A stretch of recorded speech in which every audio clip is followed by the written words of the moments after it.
Hello and happy Monday. Hi, everybody. How are you? I hope your weekend was good. What did you do this weekend? Let me know.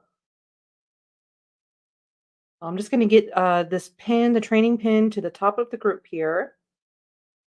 And we're going to settle in. And today we're going to be talking about sales pages, landing pages, sales pages. And we're going to be talking about how to infuse your sales pages and landing pages with magic. This is probably a really important key element that many of you haven't really considered or thought about, or maybe you're just not really sure how to go about doing that. So my name is Christina Quick.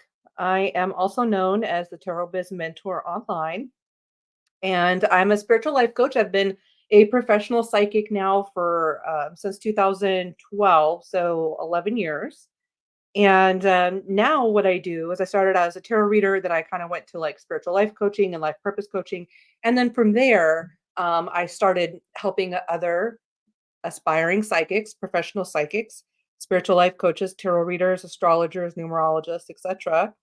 Even some health and wellness coaches and holistic practitioners learn how to attract clients online and how to build their business online. So welcome everybody.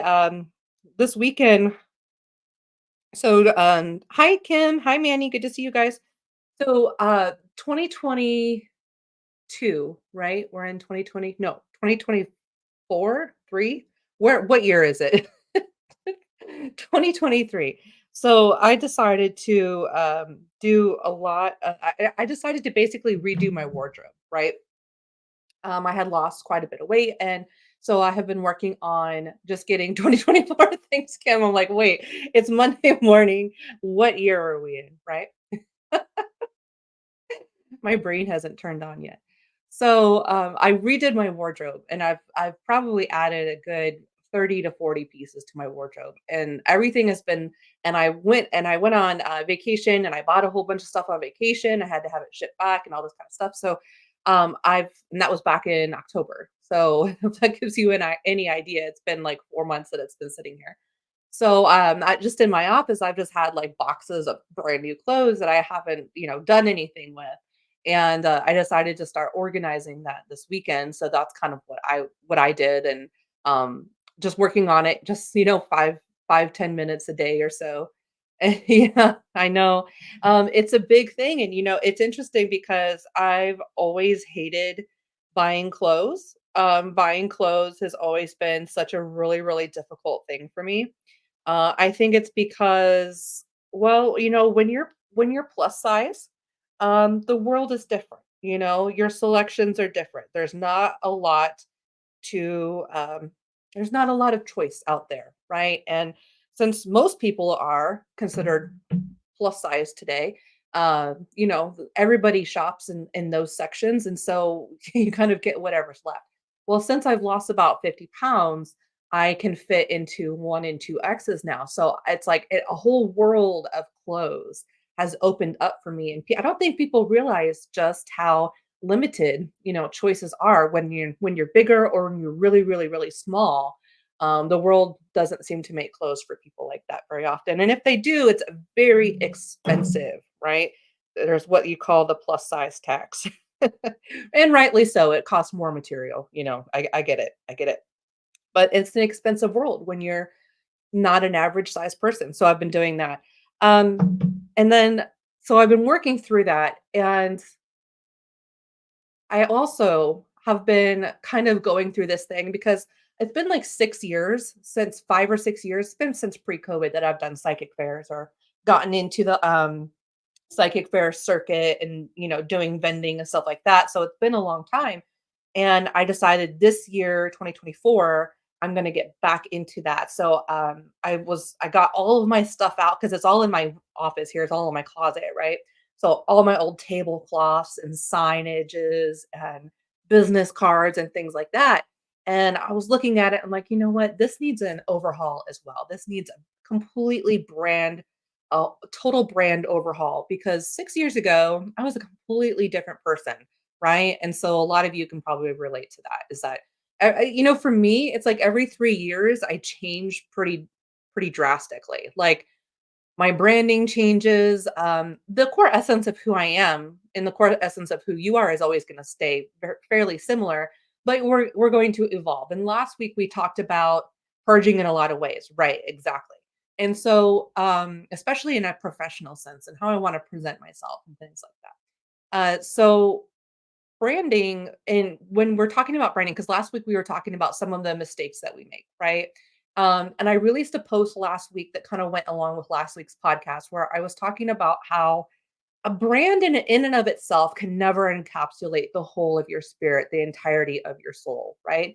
And so that's why sometimes, even though your branding might seem quite right, or you put your heart and spirit into your branding, that you may still at the end of it walk away from it going, you know, I don't really know if this is truly me. And the reason why I think that is because when we're doing branding, when we're setting up our brand, in a lot of ways, we set up our brand based on who we are becoming, right? Now, it's most of us are on our journey to becoming that version of ourselves that's at our highest version that's able to help our clients in our most ideal perceived way. So whether you are like me and you specialize in life purpose and career as a psychic, or maybe you're a love and relationship coach and you focus on helping people manifest their twin flame or soulmate, or maybe you help people along their self-love journey, or maybe you're a psychic development coach and you help people understand and develop their intuitive gifts, their psychic abilities, and things of that nature, and really enhance and deepen that, right? And so, no matter what we do, there is always going to be this multifaceted version of ourselves. And it's so difficult, I think, in the online space, especially to properly convey that, right? Just think about for a moment, setting up your reading space, your reading table or your office space nook where you do a lot of your psychic readings and your spiritual life coaching sessions. What do we do as far as practitioners, even though some of us are mainly working probably 90, even 100% online these days, right? Whether you're working on the psychic hotlines or you're working through Etsy or you're working through your own website. So a lot what can happen is that we need to create sort of this sacred space in order for us to connect to our clients. So what is it that we do when we do create a sacred space? What is it that we're actually doing, right?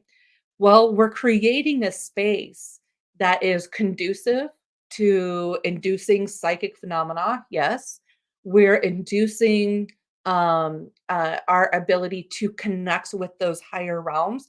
And when we create sacred space, what we're doing is we're creating a threshold, right? So when you think about sacred spaces, you can kind of think of a sacred space as what are some ways that we create sacred spaces?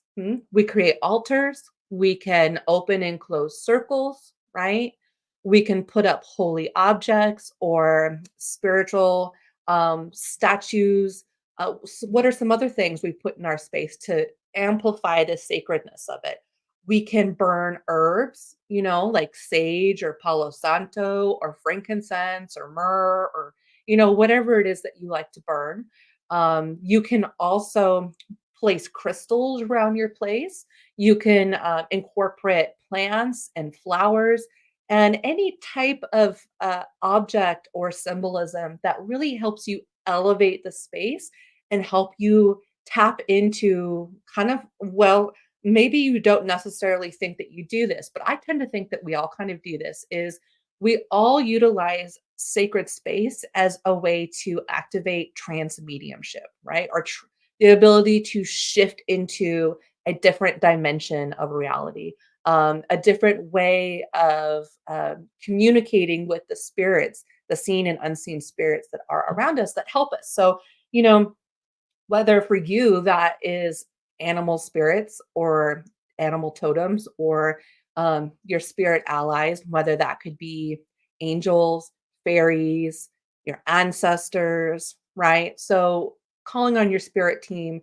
and being able to place things in your environment that help you feel more confident and also safe.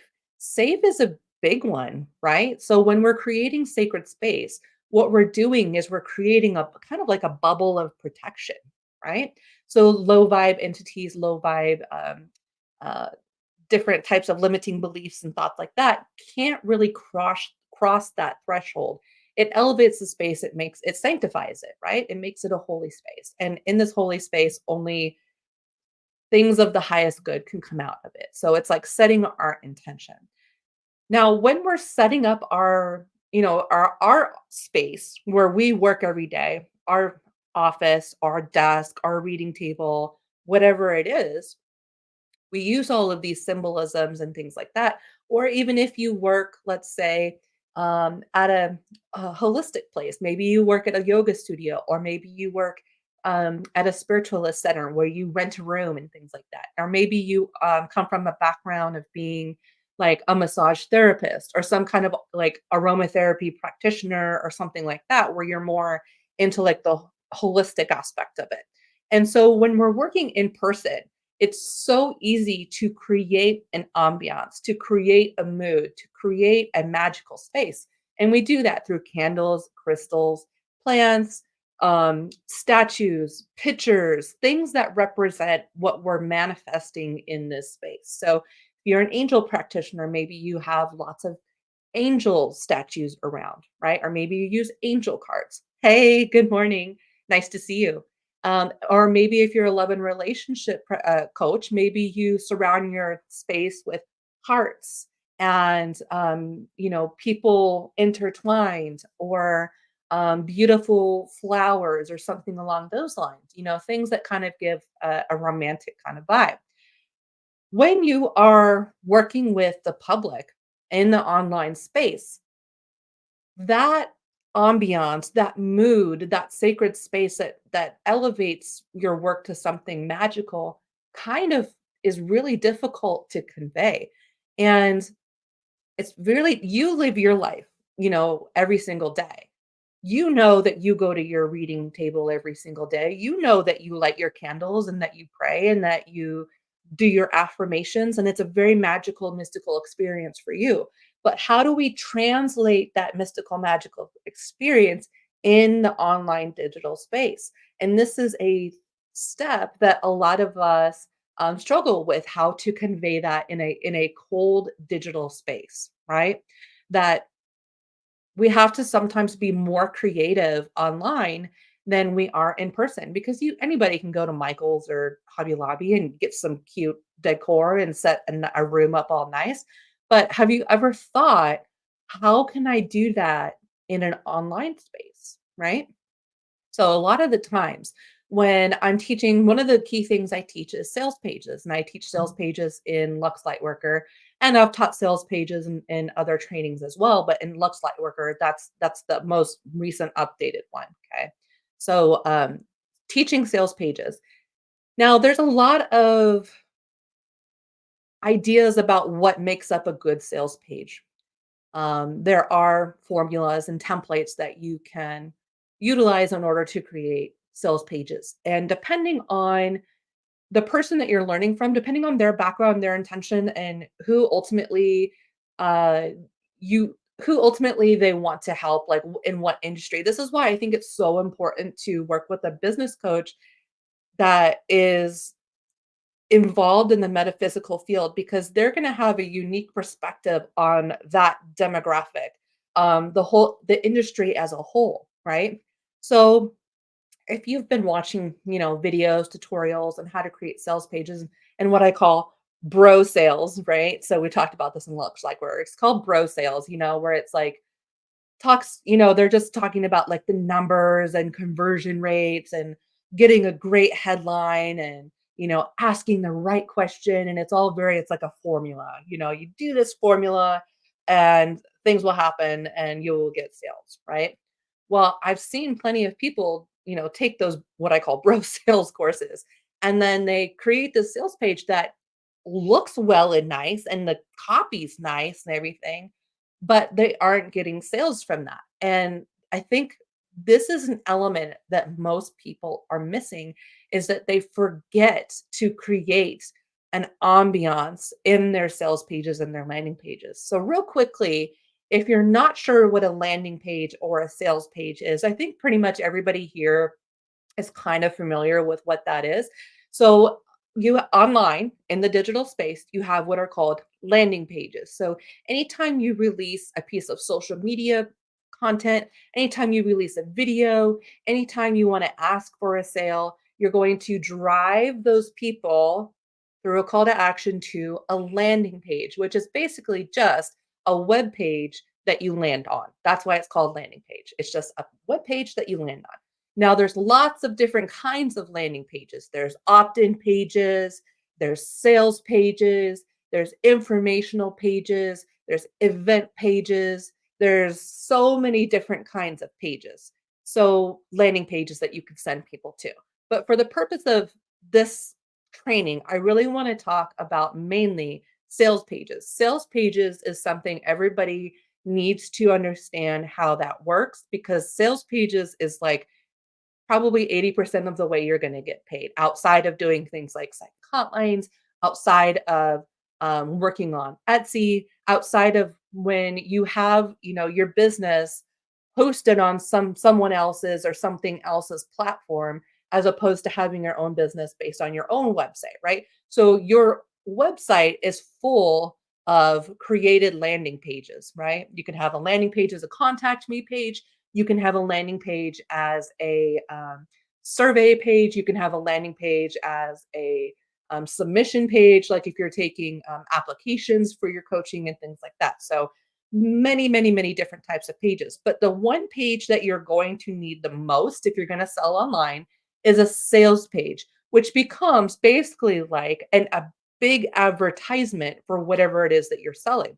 So whether you're selling a one-on-one session, whether you're selling an ebook, whether you're selling a coaching package, whether you're selling a course, a workshop, whatever it is, you are going to need some kind of sales page, which is basically if you break the key elements of a sales page down, it kind of looks something like this. You need the title of the product that you're selling. Two, you need a description of the product that you're selling in depth. What does it include? Right? How long is the session? Are replays available? Do they get a recording? Or how long can they access this content? What is the best way to access the content? Is it going to be available on your Google Drive? Is it going to be hosted on your Academy website? Are you going to then send people the link to download whatever, however it's going to be delivered, however it's going to, the parameters of what it is that you're selling, what it is and what it isn't. Okay. Number 3, then you're going to need some type of pain point, struggle point. You're going to need to basically what is called value proposition, where you kind of talk in through your copy editing. You give people clues as to whether or not this is right for them or not. So, if you struggle with this, this is right for you. If you struggle with this is right for you. If you have issues with doing this, then this is probably right for you, right? And then number 4, you're going to have some kind of call to action, which is going to be like to purchase the thing, right? And usually you're going to give some kind of like coupon code, or you're going to give some kind of like act fast kind of bonus thing where you can do like, if it's a one-on-one session, you can say, if you book today, then I'll gift you my free ebook or something like that. So some kind of like bonus call to action. And then the number 5, the last thing is you're going to have some kind of social proof. So this would be like things like client testimonials, client feedback, things of that nature. Okay. So that's the basic anatomy. Those 5 things are the basic, a description, a header description, a description of the parameters of what you're selling, um, some type of value proposition, a call to action, and social proof. Those are the 5 things, okay, that make up a sales page. Now, you could just do a sales page that's blank and it just says buy now, but do you think that people are going to just trust that and just buy now, right? So the reason why I even brought up the whole clothes situation this morning, if you missed the first half of this, I was talking about how in last year I bought like 40 new pieces of clothing and it's all been in boxes. And I literally haven't even taken the tags off of anything, you know? But the reason why I brought this up, this is a good story because when I go shopping, I know what I want. And so I can very easily, I'm what you call a high value buyer. I know exactly what I want. I know whether I'm going to buy or not. I know what is in my price range and what isn't. And I'm what you might call a motivated buyer. Like I go in looking for something, I either know it's going to be right or it's not. And a lot of you are like this. And I think this is just something that is a trait of like psychic people, highly empathic people. I think that we tend to just kind of know what's for us and what isn't for us. And I was shopping with my mom and when I went to go visit her last October, and she's like, and meanwhile, my mom is not someone who's ever done anything like shadow work. She's not, you know what I mean? She's maybe on a little bit of a spiritual journey, but not to the extent that like people like you and I are, right? Like shadow work is our job for a living. And so this has helped me in so many different aspects of my life. It's helped me make decisions and being able to make decisions quickly. So I remember going through the racks and I would be like, I'd be like going like through the racks literally like this fast. I'd be able to just look at something and know right away whether I was going to like this, whether it was going to look good on me, whether it was something that I like. And I have these parameters in which I shop by. Is it a color that I like? Is the neck how I like it? Does it have a little bit of glitter? Does it have like or a little bit of gold or does it have a little bit of an embellishment? Those are the three things that I look for, right? And so when we're shopping in general, even shopping in an online space, all of us who are what I would call high value buyers or motivated buyers are people that have certain parameters that must be hit to know whether something is going to be, right for us or not. So my mom goes, "I need to go." And by the time I got done with the whole rack, I had picked out like 6 pieces for me. I had picked out about 3 or 4 pieces for her, and she was barely a few feet through the rack that she was looking. And I was able to just shop really fast, right? And so I say this because this is how high value buyers buy. And they are motivated buyers. They buy when they see certain elements are in place, right? So when you look at your sales page, ask yourself, would you buy it? Is it creating the magic that you need in order that you would be interested in purchasing this? If you didn't know you and you didn't know who you were or what you do or anything like that, do you understand what it is that's being sold on your sales page? And it's hard to get into that mindset when you know yourself so well, you know, and you're looking at it and you're like, yeah, it's awesome. I trust myself. But people on the other end of that, they don't know you. They don't know you. And so sales pages are an opportunity to create intimate experiences, indirect intimate experiences with people who have never even met you, right? Maybe they saw one piece of content or maybe they saw a YouTube video or something like that. And so now the next logical step is to create a sales page to send them to so that they can purchase with you. They can book with you, they can purchase a package, they can enroll in your course, they can join your free challenge, whatever it is. Whatever it is that you're choosing to do and to sell. When you look at that, there are certain elements that I think we really need to think about. And so this is going to be those three elements. All right, you guys ready? So first of all, the first element. Oh, thank you. I appreciate that. Um, The first element is before this is how I do it, okay? I'm gonna break you down how I actually create my sales pages, how I create sales pages for other people. What is the process to doing that? So, before I even open up a computer, before I even open up Canva, before any of that, what I'm going to do is I'm going to psychically, astrally travel to what I envision this magical space to look like in the virtual ethereal realms, right? So, in the past, if you've listened to some of my mediumship trainings that I have on YouTube, in the past, I have taught you guys how to create your astral office that you journey to. So, let's say you're a professional medium, and you don't want to pull spirits to you personally. What you can do is you can create through visualization this virtual space in the astral realms that you can close your eyes and journey to, and you can meet spirits there. Well, the practicality of that is that you can actually use that method or that visualization technique in order to create any type of sacred space that you would want. Okay. So when I'm thinking about what I'm selling, the first thing I'm going to do is I'm going to psychically journey and create a space within my mindscape. And I'm going to really think about what elements would make that space magical, right? So, what does it look like in my mind's eye?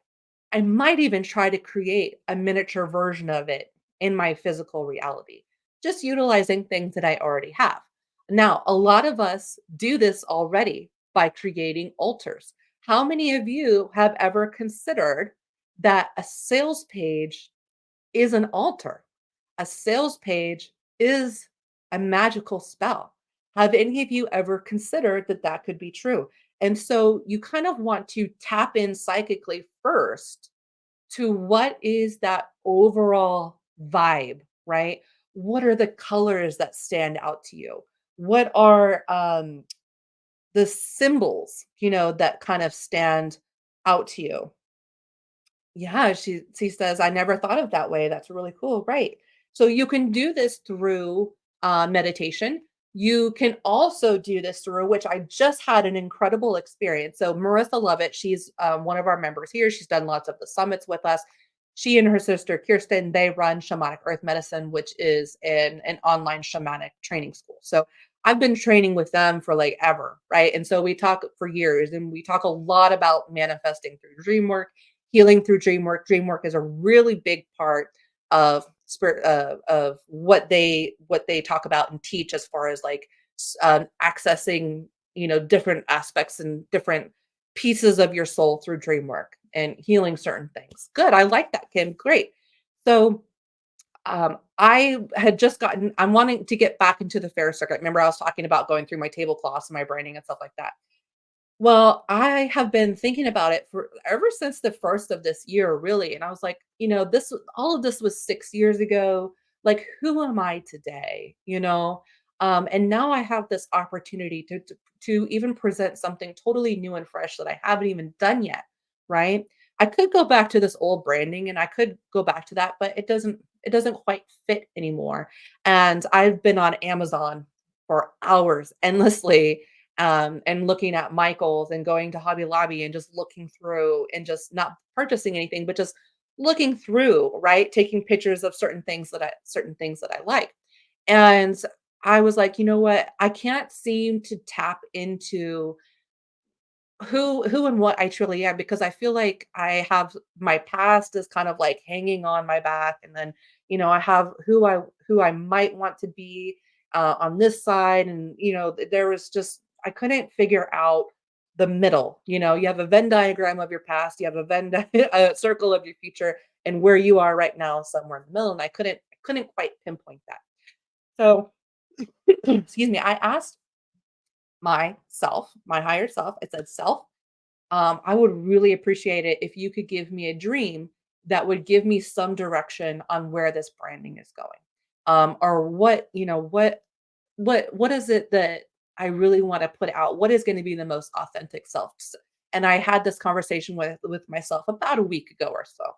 Well, last night, I actually had a dream that, I was like a fairy in a forest, and I was a fairy in the forest, and I was flying around, and I was flying between flowers, and I was having, like, lots of flying dreams lately where I'm just flying around, and there was, like, these little bugs that I was trying to catch, and it was cute. It was a cute little dream. And I'm like, "Oh, okay." So I took that as and I thought about that as far as branding goes, and I'm like, "Oh, I've got it." And so now I'm going to set up for my psychic fairy persona is going to be the life purpose fairy. And so everything is I'm going to dress up like a fairy. I'm going to get myself some wings. I'm going to get myself a little magical wand. I'm going to get some signage made up as the life purpose fairy, and I'm going to focus on at the fair life purpose readings and career readings and spiritual life coaching. So I was like, "Oh, that sounds perfect," because I would have never really come up with that by myself if I hadn't allowed myself to journey, whether that's dreaming, asking for a dream, whether that's doing a guided visualization and going into that branding and uncovering the elements. Because what I've found is that branding is kind of like, at first we have all these projections from what we think our brand should look like. We talked about that about 2 episodes ago, all these projections. And sometimes we have to manifest those projections to realize that they're not actually for us, because it's like we're getting it out of our energetic system. We're purging it from our system by becoming it and realizing, "Oh, okay, well, maybe this doesn't fit." And as we do that, we refine and refine and refine. It's like cooking soup. You put all of these ingredients in together. You're not really sure if they're going to go together, but you put all these ingredients in, and then after a while, it kind of simmers down, and what it simmers down into is the core essence, right? And so sometimes being able to find that core essence of your brand is, you kind of have to purge some other ideas and realize that maybe they're not for you, right? Another thing that you can do, before you even start the creation process of a sales page, is ask your spirit allies, your guides, your angels, your fairies, your ancestors, your extended masters, whoever and whatever that you choose to work with, that are your spirit allies that are helping you in your manifestation journey. You can ask them to place symbols and ideas along your path to kind of help you out, right? So I have been seeing lots and lots and lots of fairy related stuff lately. And it didn't really dawn on me that that's exactly what was, my guides were trying to tell me until I had that dream. So that's something to think about. First step, try to astral travel to get the general, like, overall vibe. Like, what are some of the elements? What are some of the colors? What is the overall theme? And how does it relate to what you're selling? Okay. And then from there, you can start creating your actual sales page, right? So step two, or number two, would be then to create the altar that is your sales page. Now, when we sit down to create an altar in real life, there are certain things we add, like crystals, candles, certain symbols, statues, different types of symbolism. And the online space, the sales page, is no different. So how can we do that? Well, we do that through pictures, right? And we do that through clip art, and we do that through imaginative copy. When I think about an altar, when I think about a sales page, I think about creating a threshold to cross, right? So when you think about spirituality, or you think about mysticism or the mystical arts, one of the key archetypes that we have for that is the high priestess in tarot. And one of her key symbols is that there's a veil behind her that separates, right? It's that veil that kind of separates, that threshold. So maybe you have a clip art of a doorway, or maybe you have clip art of a garden path, or something along those lines. How can we visually create a threshold in which we are inviting the people reading our page, our sales page, to join this journey with us? Okay. So you may have like a gate, you may have a door, you may have a garden path, you may have something, a portal, something visually clip art wise, or, done in Canva somehow, that symbolizes being able to invite people to go onto this mystical, magical journey with you, to transform their ordinary reality to a mystical, magical reality, right? And then, what are some other elements that relate to what you're selling, and what relating to your brand? So maybe if you're a love and relationship coach, you have lots of hearts on there and flowers. Maybe if you teach psychic development, maybe you have some eyes, or third eyes, or maybe you have keys or something like that.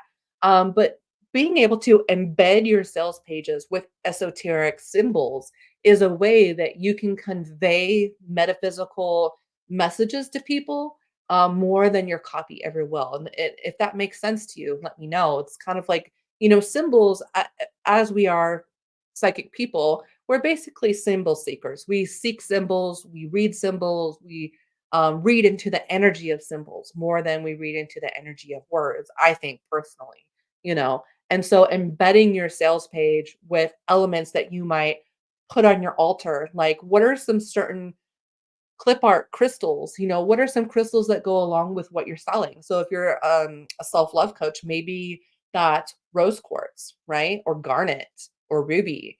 If you are a career and life purpose coach, maybe that's citrine or calcite or, any of the carnelian, right? If you are a psychic development coach, maybe that's things like spirit quartz or amethyst and things like that. So, finding clip art, finding images that relate to the energy that you want to push out and generate within your sales page, right? Let's see. Look at my notes for a second. So, what potent symbolism can you embed into your sales page, and how does it relate to what you're selling, and how does it convey messages and insight and psychic information, right, to your potential client? And now the third thing I'm going to talk about is inspired outcome that is attainable. Okay, so this is probably the most important part.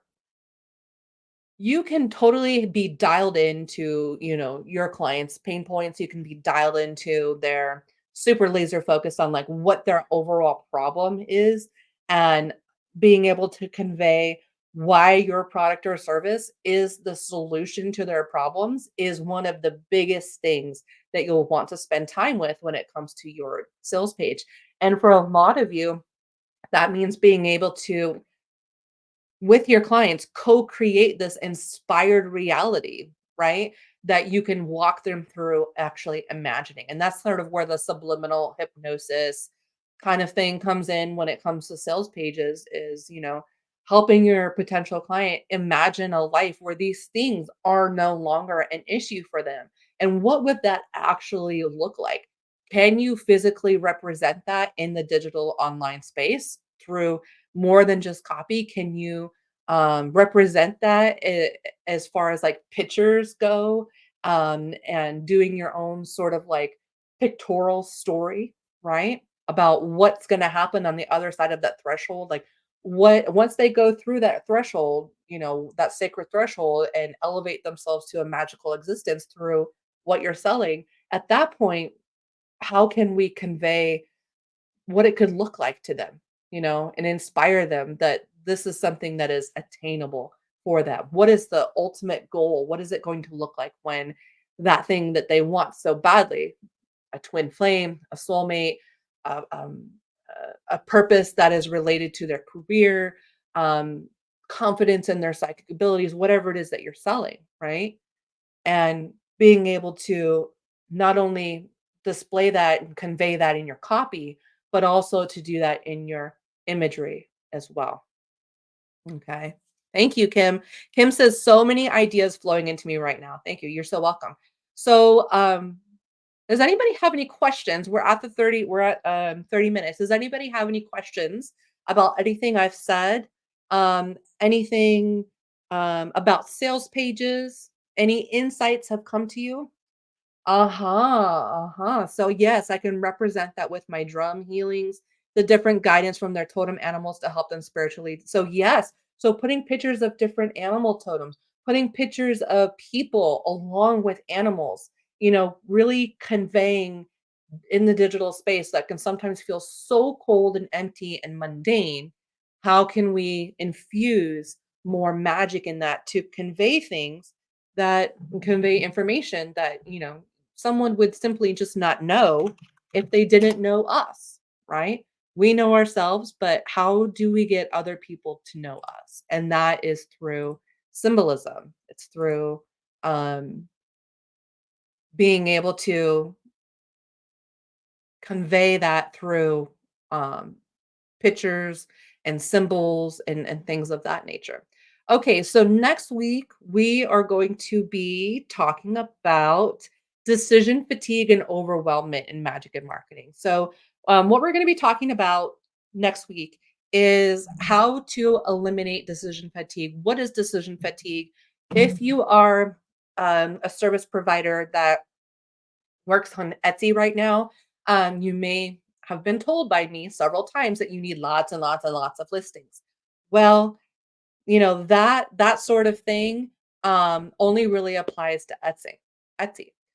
When you go to create your own independent business, it's actually the opposite.